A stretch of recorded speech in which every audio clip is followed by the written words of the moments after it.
प्यारे बच्चों, जल ही जीवन है। इसके बिना सब निर्जन है और इसलिए जल को बचाना है, देश और विश्व को खुशहाल बनाना है। आज हम लोग जल की महत्ता पर पुनः चर्चा करेंगे। जल एक अनमोल संसाधन है और इसी विषय के प्रथम एपिसोड में मैं जल के विभिन्न आयामों पर विस्तृत चर्चा कर चुका हूँ। अगर किसी कारणवश जल अनमोल संसाधन के प्रथम एपिसोड को आपने नहीं देखा है तो ऊपर दिए गए आई बटन पर क्लिक करके पहले एपिसोड को अवश्य देखें ताकि इस पाठ से संबंधित पूर्ण जानकारी आप सभी को प्राप्त हो सके।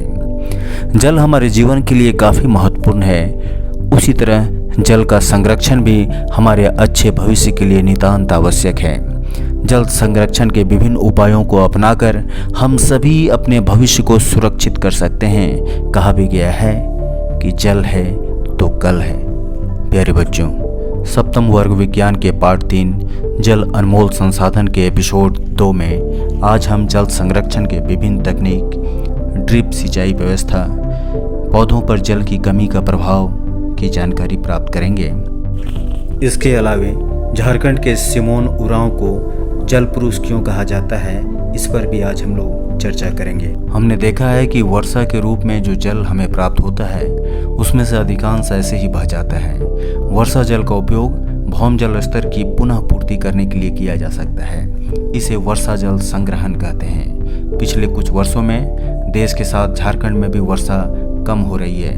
हालांकि इस वर्ष अच्छी वर्षा होने के बावजूद जल संरक्षण की कोई ठोस व्यवस्था नहीं होने के कारण एवं सामान्य जनमानस में इस विषय के प्रति अज्ञानता के कारण वर्षा का अधिकांश जल बहता हुआ नदियों, सागर एवं महासागर में मिलकर बर्बाद हो जाता है।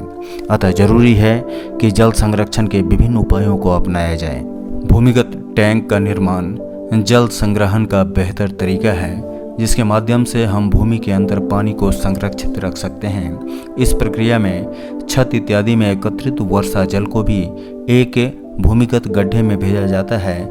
इससे भूमिगत जल की मात्रा बढ़ जाती है और ग्राउंड वाटर रिचार्ज हो जाता है। इसके अलावा जल संग्रह जलाशय, तालाब एवं डोभा भी जल संचयन का एक प्रभावी तरीका है। जल संग्रहण की दूसरी तकनीक है छत प्रणाली। इस तरीके से हम छत पर गिरने वाले बारिश के पानी को पाइपों के माध्यम से टैंक में संचय करके रख सकते हैं। बांध जल संग्रहण का एक सबसे उत्तम तकनीक है। बड़े बड़े बांध के माध्यम से वर्षा जल को बहुत ही बड़े पैमाने पर रोका जाता है, जिन्हें गर्मी के महीनों में या पानी की कमी होने पर कृषि, बिजली उत्पादन या पाइपों के माध्यम से घरेलू उपयोग में भी इस्तेमाल किया जाता है। जल संरक्षण के विभिन्न तकनीकों में सबसे पहले मैं जिक्र करना चाहूँगा सतह जल संग्रह सिस्टम का। सतह जल वह पानी होता है जो वर्षा के बाद जमीन पर गिरकर धरती के निचले तल में बहकर जाने लगता है। गंदी नालियों में जाने से पहले सतह जल को रोकने की प्रक्रिया को सतह जल संग्रह कहा जाता है। बड़े बड़े पाइपों के माध्यम से वर्षा जल को कुएं, नदी और तालाबों में जमा करके रखा जाता है, जो बाद में जल संकट को पूरा करता है। बच्चों, अब मैं कृषि कार्य में जल का उपयोग मितव्ययिता से करने के लिए बूंद सिंचाई व्यवस्था, जिसे ड्रिप इरिगेशन सिस्टम भी कहते हैं, पर चर्चा करूंगा। ड्रिप इरिगेशन सिस्टम सिंचाई की एक विशेष विधि है जिसमें पानी और खाद की बचत होती है। इस व्यवस्था में कम व्यास के पाइपों द्वारा पौधों को पानी देने की तकनीक, जो सीधे पौधों की जड़ों तक बूंद बूंद के द्वारा सिंचाई करती है, जिससे जल की बचत होती है। अब हम लोग पौधे पर जल की कमी के प्रभाव को जानेंगे। बच्चों, जैसा कि आप लोग जानते हैं कि पौधे अपना भोजन प्रकाश संश्लेषण की प्रक्रिया से बनाते हैं। पौधे को अपने भोजन बनाने के लिए मिट्टी से पोषक तत्वों के साथ साथ जल की भी आवश्यकता होती है। जल के अभाव से पृथ्वी से हरियाली समाप्त हो जाएगी, यानी कि पेड़ पौधे जीवित नहीं बच पाएंगे। पौधों पर निर्भर रहने वाले जीव एवं मनुष्य का अस्तित्व भी खतरे में आ जाएगा। पौधों के न रहने पर ना ही पृथ्वी पर पर्याप्त भोजन, ऑक्सीजन उपलब्ध होगी और न ही पर्याप्त वर्षा होगी। इससे संबंधित अनेकों समस्याएं भी उत्पन्न हो जाएगी। अब मैं एक ऐसे व्यक्तित्व के बारे में चर्चा करूंगा जिन्होंने अपना पूरा जीवन सूखे के खिलाफ जंग में एवं जल संरक्षण के लिए लगा दिया। लोग उन्हें प्यार से जल पुरुष के नाम से भी जानते हैं। झारखंड के सिमोन उरांव रांची जिले के बेड़ो प्रखंड के निवासी हैं।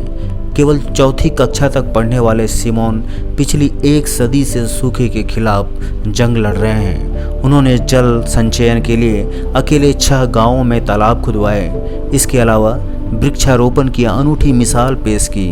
अब इन गांवों में साल में 3 फसलें उपजाई जा सकती है।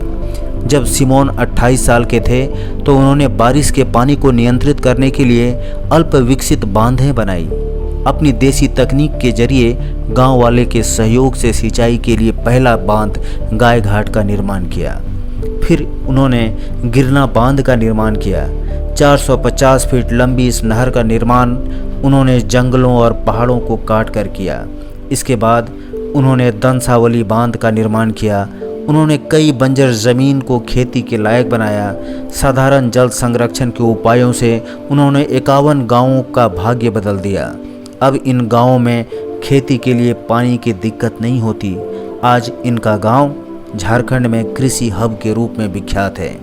यहाँ 20,000 मीट्रिक टन सब्जी का उत्पादन होता है। झारखंड के इस मेहनती व्यक्ति को मीडिया ने जल पुरुष के नाम से नवाजा है। लोग इन्हें बाबा कहकर भी पुकारते हैं। 83 वर्ष के सिमोन उरांव को 2016 में पर्यावरण संरक्षण के लिए पद्मश्री से सम्मानित किया गया। बच्चों, अगर ये वीडियो आपको अच्छा लगा तो इसे लाइक करें और इसी तरह के एजुकेशनल वीडियो देखने के लिए मेरे चैनल को सब्सक्राइब करें।